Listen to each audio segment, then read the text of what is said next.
Years ago, I was having so many cancer patients come into my office. It was like I was an oncologist. I said, how are all these cancer patients finding me? Because I wasn't equipped to treat advanced cancers. And so the Lord had me go to a fellowship, an advanced nutritional fellowship for integrative medicine on how to treat cancer. So I studied under a lot of MD Anderson doctors and speakers and people from cancer institutes down in Mexico. And he kind of showed me a plan.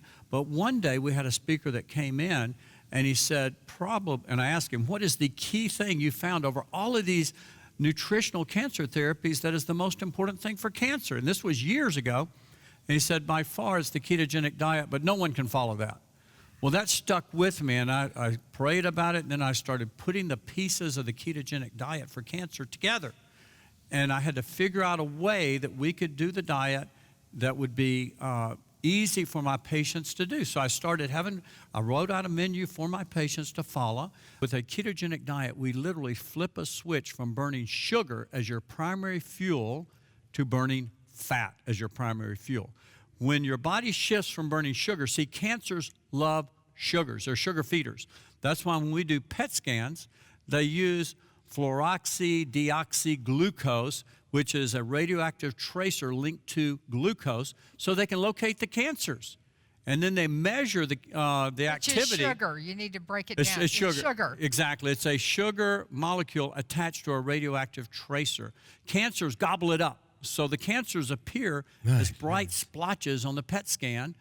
And so what happens is... It's like Pac-Man. Have you seen that game, Pac-Man? So when they put that glucose sugar in there, Pac-Man comes and eats it, yum, yum, yum, yum, and lights up because it's attracted to it. Right. So they measure where it is by the SUV value, or the standardized uptake value of the FDG glucose radioactive tracer sugar that's taken up by the cancer, so they can locate where the cancers are. So what we do with the ketogenic diet is we shift their metabolism from burning sugar to burning fat. When we shift their metabolism, cancers have a very, very difficult time using fat as their fuel source. They are primarily glycolytic. They use sugar and glycogen as their main fuel. So when you shift to burning fat as your main energy source, all of a sudden the cancer goes into survival mode.